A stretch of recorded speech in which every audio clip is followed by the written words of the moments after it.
আগে আসে আত্মহত্যার ভাবনা এবং সিদ্ধান্ত। তাই এই ভাবনাগুলি নিয়ে কথা না বললে, এড়িয়ে গেলে কিন্তু লাভ হয় না। বরং আলোচনার মাধ্যমে এই ভাবনার যে ভ্রান্তি আছে, জীবনে আকর্ষণীয় দিকগুলি যে এখনো আছে, সেটি সহানুভূতির সঙ্গে দেখিয়ে দিলে ফল হতে পারে। মনে রাখতে হবে, প্রকৃতি সবসময় জীবনের পক্ষে। তাই প্রকৃতির সেই টানটুকু আবার জাগিয়ে দিতে পারলে মানুষের মন বদলানো সম্ভব। আমরা অনেক সময় ভাবি যে একবার আত্মহত্যার চেষ্টা করে বিফল হয়েছে, বা যে মুখে আত্মহত্যার কথা বলে সে আসলে আত্মহত্যা করবে না। এটি ভুল ধারণা। অনেকেই মৃত্যুর আগে মনের সজীবতর অংশের প্রেরণায় আত্মহত্যার কথা আলোচনা করতে চায়। সহানুভূতি ও বিবেচনার সাথে এই আলোচনা করাই উচিত। কিভাবে একজন আত্মহত্যার কথা ভাবছে সেটিও আলোচনায় আনা উচিত। এই পদ্ধতিগুলির যন্ত্রণা বা ব্যর্থতার কথা মনে করিয়ে দিয়ে মানুষটিকে নিবৃত করতে চেষ্টা করা দরকার। আর একান্ত প্রয়োজন তাকে মনশ্চিকিৎসকের কাছে নিয়ে যাওয়া, যাতে তার বিষাদের চিকিৎসা হয়। আত্মহত্যার সম্ভাবনা আছে এমন মানুষের পরিচর্যায় মানসিক স্বাস্থ্যকর্মীর কাজেও মোটামুটি একই, যদিও সঠিক ভাবনা ও আবেগের ভিত্তিতে আশাপ্রদ দিকগুলিকে তুলে ধরা এবং রাসায়নিক ওষুধের মাধ্যমে বিষাদের চিকিৎসা আত্মহত্যা নিবারণের প্রধান সূত্র। আত্মহত্যা বিশেষ সম্ভাবনা আছে বুঝতে পারলে চিকিৎসক ও সেই ব্যক্তিকে সাময়িকভাবে হাসপাতালে স্থানান্তরিত করার পরামর্শ দেন, যাতে তার উপর নজর রাখা যায়। সেই সঙ্গে চলে ওষুধ ও আলোচনার মাধ্যমে চিকিৎসা। এখানে একটি বিষয় প্রনিধানযোগ্য, মানুষ কি সত্যি মরতে চায়? অনেক সময় দেখা যায় যে মানুষটি বর্তমান পরিস্থিতি থেকে মুক্তি চাইছে, মাত্র সমগ্র জীবন থেকে ছুটি চাইছে না। কিন্তু এই একটুখানি অংশই সেই মুহূর্তে গোটা জীবনের প্রতীক হয়ে দাঁড়িয়েছে, ভুল ভাবনা ও আবেগের ফলে। এই বিষয়টিকে ভালোভাবে বুঝলে আত্মহত্যার প্রবণতা সম্পন্ন মানুষের সঙ্গে কথা বলা সহজ হতে পারে। উল্টো দিকে আমরা দেখি, যখন আশার লেশ মাত্র নেই, জীবন শুধুই এক দীর্ঘস্থায়ী যন্ত্রণা, তখন আত্মহত্যাই যেন সহজ সমাধান। তখন কেউ কেউ আত্মহত্যা করে না। ধরা যাক সেই বৌদ্ধ সন্ন্যাসীর কথা। বিংশ শতকের মধ্যভাগ থেকে তিব্বতে চীনা আগ্রাসন তীব্র হয়।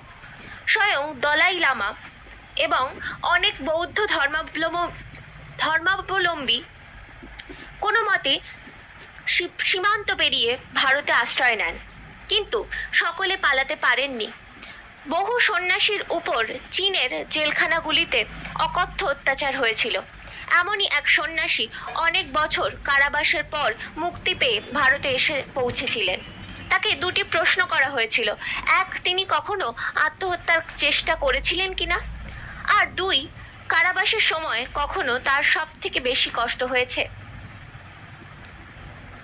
সন্ন্যাসী উত্তর দিতে চেয়েছিলেন, আত্মহত্যার কথা তার কখনো কখনো মনে হয়েছে বটে, কিন্তু কারাগারের অভিজ্ঞতাকে তিনি তার জন্মান্তরীকরণ, কর্মফল আর বুদ্ধের কৃপায় সহ্য ও ক্ষমা করার শিক্ষাকে কাজে লাগানোর সুযোগ মনে করে আত্মহত্যার ইচ্ছা দমন করেছেন।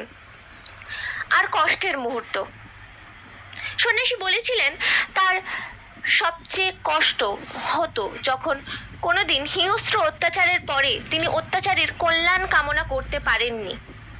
শারীরিক যন্ত্রণা তার করুণার অভ্যাসে বাধা সৃষ্টি করেছিল। ভিক্টর ফ্রাঙ্কেল ছিলেন অস্ট্রিয়ান ইহুদি মনোচিকিৎসক। 1944 সালে তাকে আর তার পরিবারকে কনসেন্ট্রেশন ক্যাম্পে নিয়ে যাওয়া হয়। সেখানে তার মা ও ভাইকে গ্যাস চেম্বারের হত্যা করা হয়। ফ্রাঙ্কেলকে বিভিন্ন সময় একাধিক ক্যাম্পে বন্দী রাখা হয়। অন্য কোনো ক্যাম্পে রোগে তার বাবা মা ও স্ত্রীর মৃত্যু হয়। কনসেন্ট্রেশন ক্যাম্পের অত্যাচার এবং নৈরাশ্য সহ্য করতে না পেরে অনেকেই আত্মহত্যার পথ বেছে নিত। ফ্রাঙ্কেল এবং আরও কয়েকজন স্থির করলেন তারা আত্মহত্যা করবেন না। যে কোনো দিনই নাৎসি প্রভুদের খেয়ালে মৃত্যু নিজেই থেমে আসবে।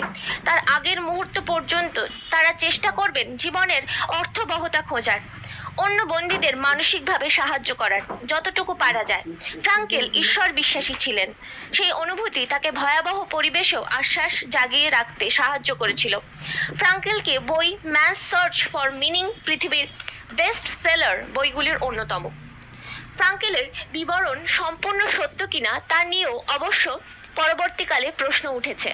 তবে আংশিকভাবে হলেও জীবনের অর্থবহতা নিয়ে বিশ্বাস ও অন্যদের সাহায্য করার মাধ্যমে তিনি যে যন্ত্রণা সইতে সক্ষম হয়েছিলেন, আত্মহত্যার ইচ্ছাকে রুখতে পেরেছিলেন, একথা বোধহয় সত্য। অর্থাৎ কেউ কেউ পালিয়ে যায় না, তারা বুঝতে পারে ভয়, যন্ত্রণা, প্রতিকূলতার সঙ্গে, কিন্তু কিভাবে? ঈশ্বর বিশ্বাস, আত্মবিশ্বাস, জীবনের উপর বিশ্বাস, ভবিষ্যতের স্বপ্ন ও আশা, এর কোনোটি কি আত্মহননের নিশ্চিন্ত প্রতিষেধক? দর্শনের জগতে আত্মহত্যার ইচ্ছাকে দুটি বিপরীতমুখী চিন্তার সাহায্যে প্রতিরোধ করার হদিশ আছে। দুক্ষেত্রেই জীবনের অনিশ্চয়তা, অর্থহীনতা, আশাভঙ্গকে স্বীকার করে নেওয়া হয়েছে, কিন্তু তফাৎ আছে তার মোকাবিলার ভঙ্গিমায়। এটি ধারা হলো এই আত্মহত্যাকে সরাসরি স্বীকার করে নেওয়া এবং তার সত্ত্বেও জীবনকে উপভোগ করা। বিংশ শতাব্দীর ফার্সি দার্শনিক আলবার্ট কামু এই মতের প্রধান প্রবক্তা। তিনি বলেছিলেন, দার্শনিকের জন্য একটি সত্যিকারের সমস্যা আছে, সেটি হলো আত্মহত্যা। গ্রিক পুরাণের সিসিফাসের মতো আমরা জীবনের পাথর প্রতিনিয়ত পাহাড়ের উপর টেনে তুলছি, পর মুহূর্তে তা গড়িয়ে নিচে পড়ে যাচ্ছে। তাহলে এই যুক্তিহীন, অর্থহীন পৃথিবীতে কেন মানুষ বেঁচে থাকবে? কামু বলেছেন, এই অর্থহীনতার ভেতরেও আনন্দ থাকা যায়।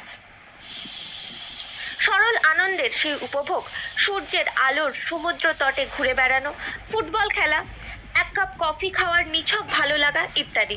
কামু মনে করতেন জীবনের ইচ্ছা এতটাই প্রগাঢ় যে অস্তিত্বের আত্মহত্যাকে পুরোপুরি মেনে নিয়েও বেঁচে থাকতে ভালো লাগে। ধর্ম, নীতি বা অন্য কোনো অর্থ এই অর্থহীনতার উপর চাপিয়ে দেওয়া দরকার।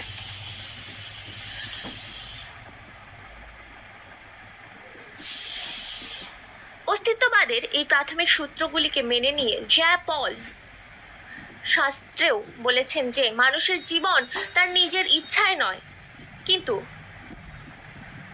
জন্মের পরবর্তী দায়িত্ব মানুষেরই।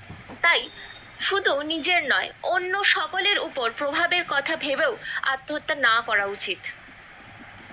অপরদিকে আছেন সেই দার্শনিকরা যারা অর্থহীনতার গভীরে অর্থ খুঁজে পান।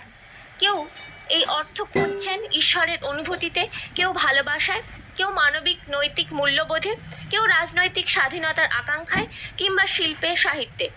কঠিন বাস্তব বারবার তাদের নাড়িয়ে দিয়েছে। কেউ হেরে গেছে, কেউ বা হাল ছাড়েনি, কেউ দ্বিতীয় পথের পথিক তারাও কিন্তু কামুর মতোই দৈনন্দিন বাস্তবের অর্থহীনতাকে মেনে নিয়েছে। কিন্তু এরা মনে করে অন্তর্হীনতা অন্তরালেই জীবনের গভীরতর সংজ্ঞা আছে। কারো কাছে সেই বিমূর্ত অর্থই জীবন দেবতার সংজ্ঞা। মৃত্যু সে ধরে মৃত্যুর রূপ। তোমা হতে যবে হইয়ে বিমুখ, আপনার পানে চাই। অর্থগুলি সর্বদা একমুখী নয়, একাধিক অর্থ মিলিয়েও আমরা জীবনের রূপকথা রচনা করি। অনিশ্চিতকে অর্থহীনতায় কিংবা বলা যায় মৃত্যুকে ঠিক ঠিক গ্রহণ করতে পারলেই কিন্তু মন আত্মহত্যার চঞ্চল অভিলাষ থেকে সরে আসে। চঞ্চল কারণ আধুনিক নিউরোসায়েন্স দেখিয়েছে যে আত্মহত্যাকারীর মধ্যে স্থির মনঃসংযোগের অভাব থাকে। ঠিক এই কারণেই হয়তো ধ্যানের অভ্যাস বিষণ্ণতা, দুশ্চিন্তার প্রতিষেধক। আত্মহত্যার মধ্যেই আছে অনিশ্চিতকে গ্রহণ না করতে পারার ফলে ব্যক্তি বা জগতের উপর অভিমান বা ক্ষোভ। আশাভঙ্গ হয়েছে, তাই রাগে, দুঃখে, অস্থির মনে বিদায় নেওয়া। আর যদি সংসারের অর্থহীনতাকে আমরা ধীরতার সঙ্গে গ্রহণ করি, তাহলে থাকে আশা বর্জিত স্বচ্ছ দৃষ্টি। প্রথমটি নঙর্থক, দ্বিতীয়টি সদর্থক। তফাৎটা সূক্ষ্ম কিন্তু বিপুল। প্রত্যাহিক